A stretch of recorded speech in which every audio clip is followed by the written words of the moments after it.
계속해서 이제 도시 및 주거환경 정비법에 관한 쟁점들 설명드리겠습니다. 26회 때 문제고요. 자, 관련한 주제 살펴보겠습니다.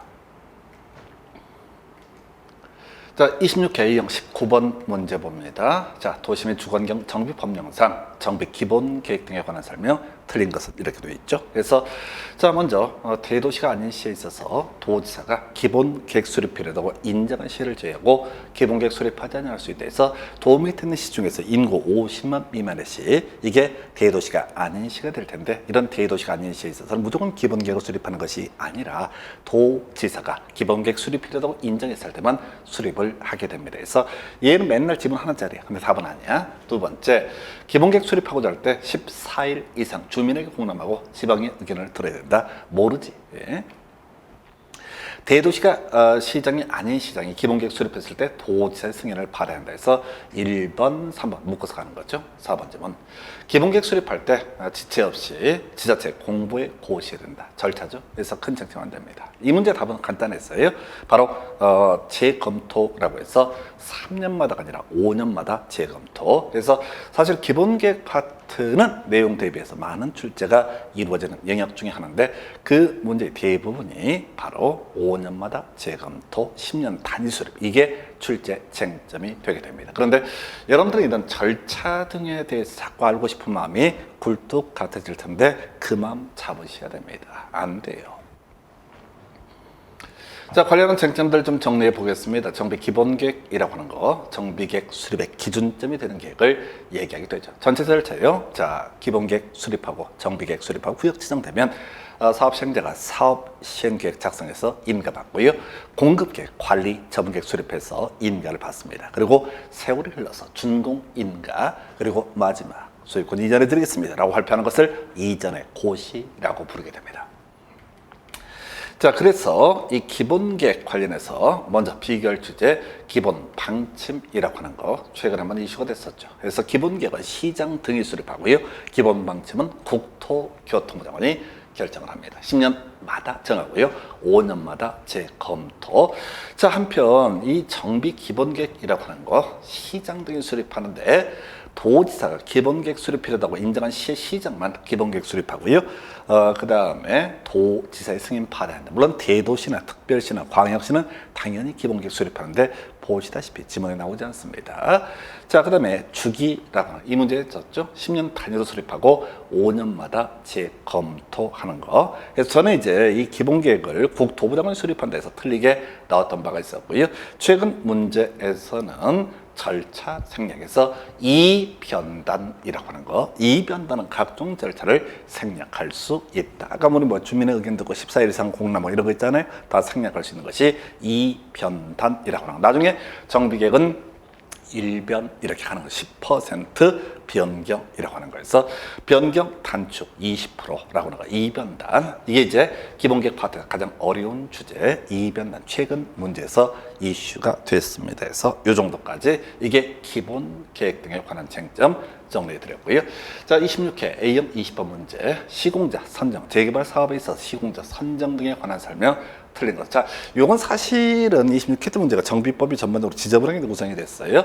그래서 이 시공자 선정은 26회 때 구성이 되고 그 후로 출제가 되지 않습니다. 그리고 여러분들이 보고 있는 이 화면이라고 하는 것은 법령 개정에 따라 제가 다 수정을 했습니다. 그래서 일단은 시공자 선정은 경쟁 입찰이 원칙이다라는 전제하에서 바로 두 가지죠. 재개발 사업에 있어서 토지등 소유자가 20명 미만일 때 토지등 소유자가 사업 시행자가 될 수 있고, 이때는 자 바로 경쟁 입찰의 방법이 아닐 수도 있습니다. 자, 조합원 수가 100명 이하가 됐을 때 바로 정관이 정하는 바에 따라 시공자 선정할 수 있다. 그래서 실질적으로 이 문제에서는 1번하고 3번 정도만 이슈가 됩니다. 나머지는 다 쓸 때 없는 소리가 되게 됩니다. 그래서 5번 지문에 포함한다 이런 명제 나와 있죠. 그래서 이런 것들을 보통 옳은 명제, 아까 없다 틀렸다 포함한다 옳은 이런 식으로 가게 됩니다. 그래서 이걸 막 분석을 해서 내 외워야지 쓸데없는 짓거리입니다. 그래서 결국은 시공자 선정이 시험에 다시 낸다면 결국은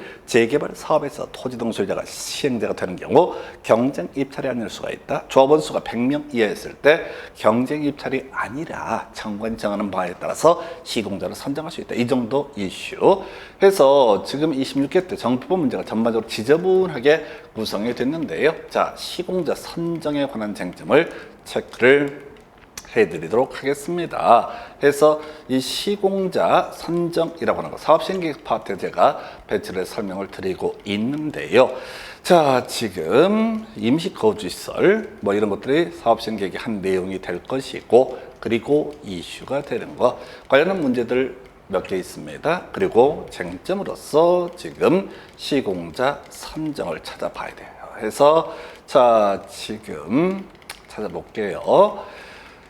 자, 사업시행 계획이라고 하는 게 건설 계획 확정을 의미하게 될 것이고요. 그 다음에 이제 실제 노가다는 것, 시공자에 관한 주제 보면은 이렇습니다. 해서 시공자의 선정이라고 하는 원칙은 경쟁 입찰이 되겠습니다. 원칙은 중요치 않고요.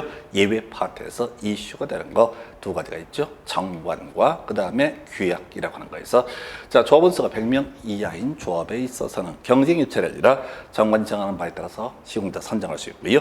그 다음에 또 하나 바로 토지동 소유자가 재개발 사업을 시행하는 경우에 있어서 이때는 규약에 따라서 시공자를 선정할 수 있다라고 해서 이 두 가지 의미가 갖는 것은 경쟁 입찰이 아닐 수도 있다. 이런 식의 문제입니다. 그래서 26회 때 문제를 분석을 하게 되면 국토기획법 좀 무난했었고요. 도시개발법도 사실 전반적으로 무난하게 출제가 됐습니다. 근데 정비법이 좀 지저분하게 출제가 됐어요. 그래서 자, 이제 이렇게 해서 살펴드렸고요. 26회 A형 21번 문제, 요거는 이제 전통적인 문제죠. 그래서 조합 관련해서 겁나 많이 나오는 거, 조합의 정관을 변경하기 위해서 조합원 3분의 2 이상의 동의가 필요한 상이 아닌 것은 해서 답은 1번이에요. 그래서 조비 시위라고 하는 거, 해서 조비 시위, 조합원이라고 하는 주제가 나오게 될 테고요. 조합원. 자, 그다음에 비용 부담, 정비, 그다음에 시공자, 그 다음에 정비 예정구역의 위치 면적에서 이게 갖는 의미가 뭐냐면 조합원들에게 큰 경제적 부담 등이 문제가 되는 이런 중요사항의 정관을 변경하고자 할 때는 압도적인 동의, 조합원 3분의 2 이상의 동의가 필요하다 해서 조비 시위는요, 우리가 재개발 재건축 조합의 설립 동의요건만큼이나 많은 출제가 이루어지는 영역이 되겠습니다. 그래서 자, 요거는 너무너무 중요해요. 조비 시위라고 해서 바로 총회 의결상 관련 이야기가 됩니다. 그래서 자, 최근 문제에서 그런 거 있었죠. 총회 개최할 때 자, 자세히 보지 마시고요. 바로 10분의 1 이상이 요구하게 되면, 중요 사항에 대해서는 10분의 1 이상이 요구하면 조합장이 총회를 소집한다. 총회 개최 7일 전까지 통제한다. 두 가지가 이미 시험에 이슈가 됐었고요. 그 다음에 전통적으로 겁나 많이 나오는 거, 과반수의 동의가 필요한 거 안 나옵니다. 그 다음에 3분의 2 이상의 동의가 필요한 거, 조비 시위에서 조합원의 자격에 관한 상의 정관 변경, 조합원의 제명 탈퇴 교체에 관한 상의 정관 변경, 조합의 비용 부담 어쩌고 저쩌고, 정비 사업비, 시공자, 정비 예정구역의 위치 및 변경에 관한 정관 변경 등에서 조비 시위. 자, 요거는 거의 2년에 한 번씩 구성이 됩니다. 그래서 조비 시위에 해당되게 되면 이때 총회에서 이 사안의 정관 변경을 위한 의결 정족수는 3분의 2 이상, 압도적인 동의가 필요합니다. 그래서 26회 문제, 정비법 문제 중에서 전통적으로 무지하게 많이 나왔던 이 주제, 조비 시위라고 하는 거. 그래서 여러분들 시험장 가시게 되면 전혀 모를 문제들도 무지하게 많이 나올 겁니다. 그러나 합격하시기 위해서는 그동안 2번, 3번, 4번, 5번 나왔던 것들만이라도 정확하게 소화하는 지혜가 필요합니다. 그래서 조비 시위 이렇게 설명드렸고요. 26회 A형 22번 문제, 도시민 주거환경 정비 법령상 청산금에 관한 설명 틀린 논에서 자, 문제 가볼까요? 조합총회 의결을 거쳐 정한 경우 관리 첨객 인가 후부터 소유권 이전 고시일까지 청산금을 분할 징수할 수 있다. 왜 이렇게 뭐야? 분할 징수할 수 있다. 해서 내용 보지 마세요. 계속 바뀌니까 분할 징수할 수 있다. 그래서 원래는 이제 이전의 고시일의 다음 날부터 청산금 확정되고 그때 받는 게 원칙인데 실무적으로는 당연히 다 청산금 분할 징수가 가능합니다. 종전 소유하고 있던 토지의 가격과 분양받은 대지의 가격은 그 토지의 규모, 위치 등등등을 참작해서 평가한다. 청산 금액 결정 방식이고요. 그 다음에 청산금을 납부할 자가 납부하지 않았을 때 시장구수가 아닌 시행자는 시장분석에 청산금의 징수로 위탁할 수 있다. 우리 도시개발법에서 수수료 4%, 정비법에서도 수수료 4%. 청산금을 징수할 권리, 소유권 이전의 고시일로부터 5년간 행사하지 않게 되면 시효로 소멸한다 해서 요걸 틀리게 뽑았죠. 자, 우리가 도시개발법에서는 환지처분 공고된 다음 날 권리공개가 이전 확정되게 됩니다. 자, 정비법에서는 이전의 고시일의 다음 날 소유권 취득합니다. 그래서 청산금이 발생하는 시기 자체도 언제? 이전의 고시일의 다음 날이에요. 그래서 이전의 고시일로부터가 틀린 표현이 됩니다. 아주 까다로웠던 문제입니다. 그 다음에 5번. 자, 저당권을 행사할 수 있다. 예, 옳은 표현 되겠습니다. 이 문제를 틀리게 보고 싶으면 저당권을 행사할 수 없다라고 나오는 거. 자, 뒤에 설명드릴 텐데 지금 이 문제에서 중요 쟁점 분할 징수할 수 있다. 징수를 위탁할 수 있다. 수수료 4% 바로 소멸한다. 이게 까다로웠어. 중간에 함정을 파는 바람에. 그 다음에 자 5번. 자, 저당권을 행사할 수 있다. 바로 저당권의 물상대유에 관한 주제를 설명하고 있는 주제입니다. 그래서 뒤에 설명드릴 거예요. 그래서 답은 일단은 4번으로 구성을 했고요. 자, 일단 내용 설명드리겠습니다. 해서 이제 세월이 흘러서 사업시행 인가 있고요. 관리청객 인가 있고요. 자, 공사 인가된 사업시행 계획에 따라서 공사가 다 됐을 때 준공 인가, 그리고 인가된 관리청객에 따라서 소유권 나눠드리겠습니다 라는 것을 이전의 고시라고 부르게 되죠. 그래서 자, 이전의 고시라고 하는 거 언제 있게 되면은 이때 소유권 이전되죠. 그래서 대지, 건축물을 분양받을 자 이런 이전의 고시가 있는 날의 다음 날부터 그 대지 건축물에 관한 소유권을 취득한다라고 해서 우리가 도시개발법에서는 환지처분 공고일의 다음 날, 정비법에서는 이전의 고시일의 다음 날 이렇게 하는 거죠. 소유권 외의 권리도 같이 옮겨갑니다. 이걸 우리 법에서는 설정된 것으로 본다. 저당권도 다 설정된 것으로 본다. 언제? 이전의 고시일의 다음 날 모두 옮겨간다. 소유권도 이전의 고시일의 다음 날 옮겨가고, 이걸 표현할 때 취득한다. 이전의 고시일의 다음 날. 소유권 외의 권리도 같이 옮겨간다. 이걸 표현할 때 설정된 것으로 본다. 자, 그래서 아까 나왔던 질문. 지금 이제 우리가 저당권도 옮겨가게 될 텐데 혹시 분양받은 사람이 자, 저당권 3억 설정 원래 가액이 4억짜리였어. 근데 1억짜리 아파트를 분양받았어. 그러면 청산금에 대해서 저당권자가 저당권을 실행하는 것을 바로 저당권의 물상대위, 저당권을 행사할 수 있다. 이렇게 설명을 합니다. 그리고 나서 자, 이전의 고시가 있게 되면 더 이상 정비사업할 거 아니거든요. 그래서 자, 정비구역 해제가 있는 것으로 본다라고 해서 자, 지금 저 관리청계획 방식에 따라 정비사업이 시행되는 경우 이전의 고시가 있는 날의 다음 날부터 해제된 것으로 볼 테고요. 만약에 관리청계획 방식이 아니면 이전의 고시가 없거든요. 그러면 준공인가의 고시가 있는 날의 다음 날부터 해제된 것으로 봅니다. 다만 이러한 정비구역 해제 의제라고 하는 것은 조합의 존속에 영향을 주지 아니한다. 이것도 이제 한번 답이 됐던 주제이지요. 해서 바로 정비구역 해제 의제까지 살펴드렸고요. 그 다음에 이제 검토드릴 주제가 청산에 관한 주제를 살펴봐야 되지요. 그래서 자, 분할 징수할 수 있다. 자, 사연 길잖아요. 이걸 다 외우는 게 아니라 외울 게 뭐라고요? 분할 징수, 분할 지급할 수 있다. 자, 징수 위탁, 시군구청장한테 징수를 위탁할 수 있고 수수료 4%라고 하는 주제. 자, 그리고 이 문제 답이 됐던 거, 청산금을 지급받을 권리 또는 징수할 권리라고 하는 것은 이전의 고시일의 다음 날부터 5년간 행사하지 않으면 시효 완성으로 소멸하게 됩니다. 자, 그리고 나서 이 정도까지 주의쟁점 26회 A형 23번 문제 확인해 드리겠습니다. 자, 조합의 설립 등에 관한 설명 옳은 것을 해서 1번 조합 설립 인가를 받은 경우 등기하지 않더라도 조합은 성립한다. 틀렸죠? 자, 도시개발 조합도 그렇고 정비사업 조합도 그렇고 등기해야지 조합은 완성되게 됩니다. 조합 임원, 같은 목적의 정비사업을 하는 다른 조합의 임원을 겸할 수 없다가 돼야 되죠. 그래서 있다에서 틀리게 뽑아냈습니다. 보통 이제 없다는 틀린 편이 이렇게 하는데 얘는 법조문이 없다예요. 겸직은 금지가 됩니다.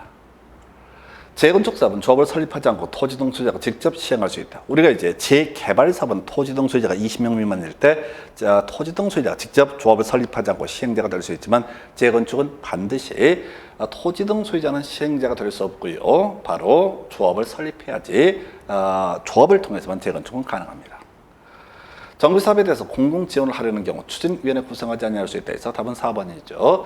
이 추진위원회 얘기는 26회 때 문제 한 지금 15년 정도 사이에 딱 한 번 이슈가 됐는데, 자, 원래는요, 조합을 설립하려면 추진위원회 구성해야 됩니다. 그런데 공공지원을 하고자 할 때 추진위원회 구성하지 아니할 수 있습니다. 공공지원이 뭡니까? 모르지. 그냥 추진위원회 구성하지 아니할 수 있다. 예, 10년 때 한 번 나오는 주제. 이걸 옳게 답으로 구성했고요.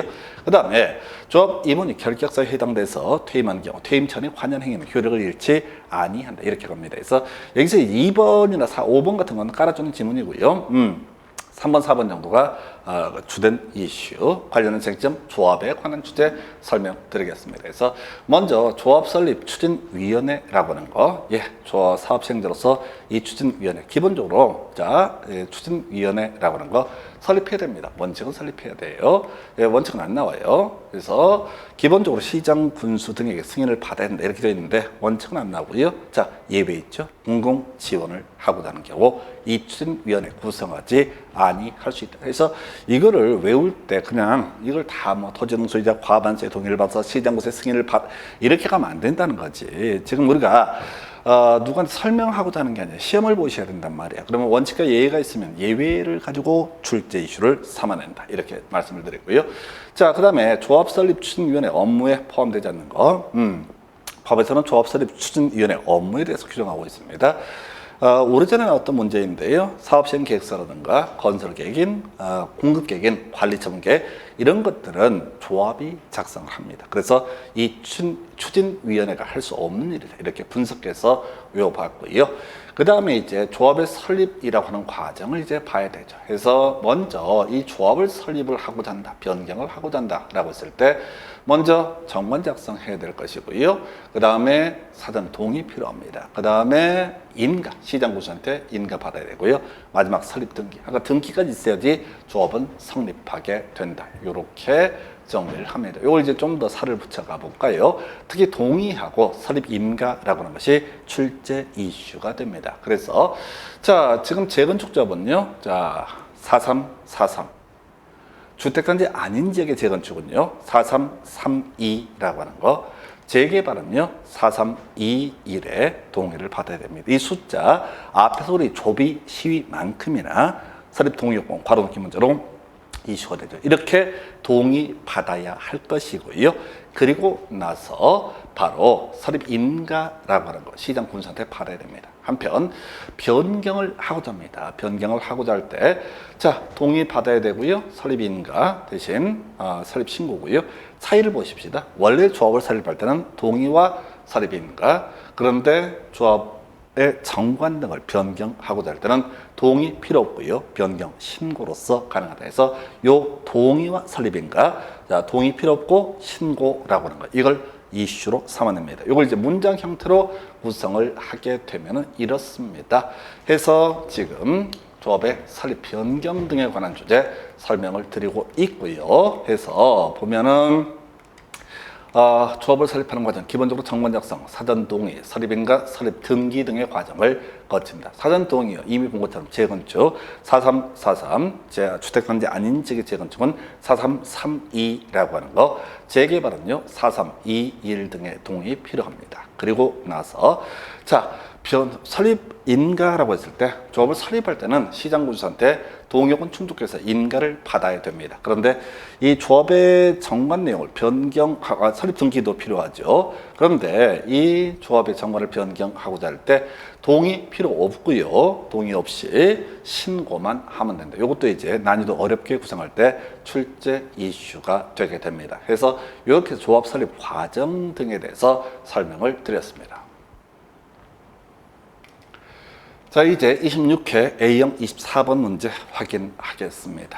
도심의 주관경 정비 법령상 군수가 직접 재개발 사업을 시행할 수 있는 사유에 해당하지 않는 것은, 자, 우리가 정비사업 시행자, 토지 등 소유자, 조합, 그리고 시장, 군수, 주공 등 뭐 이렇게 크게 세 가지 정도의 경우 수로 나눌 수 있습니다. 자, 이 문제도 26회 문제 때 아까 우리 시공자 선정만큼이나 지저분했던 문제 중에 하나가 되게 됩니다. 숫자를 물어보는 그런 문제 형식이 되게 되는 거예요. 그래서 자, 기본적으로 재개발 사업 등에 있어서 시행자는 주로 누가 된다? 시장 군수가 조합이 됨이 원칙입니다. 그런데 일정한 요건을 충족을 하게 되면은 어떻다? 바로 군수, 시장 군수 등이 또 토지주택공사 등의 시행자가 될 수가 있습니다. 요건 이제 사례 분석한 걸 보면서 이제 말씀을 드려야 되는데, 이건 숫자만 물어보는 그런 문제 패턴으로 해석할 수 있습니다. 그래서 정비사업 시행자, 토지 등 소유자, 시장 군수, 주공 등 그 다음에 정비사업조 뭐 이런 경우의 수가 있을 텐데, 여기서는 이제 공동시행자, 시장 군수, 주택공사 등이 시행자가 되는 케이스, 재개발, 재건축에 있어서 바로 이거죠. 면적 2분의 1 이상, 그 다음에 숫자 3분의 2 이상의 요청하는 경우, 이런 사람들이 시장군수, 토지, 주택공사 등을 사업시행자로 지정할 것을 요청하는 경우라고 하는 거, 이때는 시장군수, 주공 등의 시행자가 될 수 있다. 그 다음에 지금 이제 해당 정비구역의 국공유지 면적 또는 국공유지와 토지, 주택공사 등이 소유한 토지를 합한 면적이 2분의 1 이상, 그 다음에 토지 등 소유자가 과반수가 바로 동의하는 때라고 하는 거예요. 자, 지금 보니까 면적은 어차피 2분의 1입니다. 면적은 어차피 2분의 1이야. 그래서 면2일이라고 하는 거. 근데 숫자가 달라지는 부분이죠. 요청할 때는요, 3분의 2 이상, 동의할 때는 어떻다? 과반수라고 하는 거예요. 그래서 면2일, 면적은 어차피 2분의 1은 똑같은 요소예요. 한편 요청 들어가게 되면 어떻다? 3분의 2, 요 3이 이렇게 면2일, 요 3이. 그럼 면2일 바로 동의라고 하는 거, 동화 이렇게 해볼까요? 그래서 외우는 방법, 자, 면적 2분의 1은 어디나 공통적인 요소, 시장군수, 주공 등의 시행자가 되기 위해서 면적 2분의 1 이상이라는 공통적인 요소. 근데 요청의 요자를 따게 되면 3분의 2라고 하는 숫자가 3분의 2가 될 테고, 한편 동의라고 하는 것은 과반수라고 해서 요 3이 동과해서 면2일, 이건 공통적인 요소입니다. 그 다음에 요 3이라고 하는 거, 그 다음에 동의 들어가면 어떻다? 과반수에서 면2일, 요 3이 동과 이렇게 외우시면 됩니다. 그래서 이게 대단히 지저분한 문제인데 어차피 최근에 비슷한 문제가 하나 또 구성이 되고 말았어요. 그러면 다시 낼 수가 있거든. 그러면 이 파트는 지금 재개발, 재건축 등에 있어서 시장, 군수, 주공 등이 시행자가 되는 케이스. 자, 면2일, 요 3이 동과, 면2일, 요 3이 동과, 면2일, 요 3이 동과 이렇게 외우실 거예요. 그래서 몇 번 메모해 보시고요. 외워지시면 금방 됩니다. 그래서 이게 처음에 내용을 파악하려고 하면 대단히 힘들어져요. 면2일, 요 3이 동과 이렇게 가시면 이때 바로 시장, 군수, 주공 등의 재개발, 재건축 사업의 시행자가 될 수 있다. 그 외에도 이 추진위원회라든가 바로 조합에 관련한 내용들이 있습니다. 그래서 이 추진위원회는 3년이라는 개념이 되게 될 것이고요. 자, 또 조합에 있어서도 3년이라는 숫자가 나와 있습니다. 자, 그런데 예정일 나오게 되면 2년 이내 이렇게 되어 있습니다. 그래서 자, 이건 좀 비웁시다. 그래서 우선 면2일, 요 3이 동과, 면2일, 요 3이 동과 이런 경우에 시장군수, 주공 등이 시행자가 될 수 있다. 이렇게 가는 거예요. 그래서 상당히 지저분한 문제입니다. 어려웠던 문제고, 근데 최근에 유사한 문제가 구성이 됐으니까 면2일, 요 3이 동과, 그 다음 얘기는 욕심이야. 그래서 일단 면2일, 요 3이 동과 여기까지 기억을 해 주실 것 해서, 이렇게 해서 도시 및 주거환경 정비법에 있어서 재개발 사업의 시행자, 시장, 군수 등의 시행자가 될 수 있는 케이스 이렇게 설명을 드렸습니다. 그래서 이렇게 보셨고요. 잠시 끊었다가 이제 바로 주택법 관련한 내용 확인해 드리도록 하겠습니다.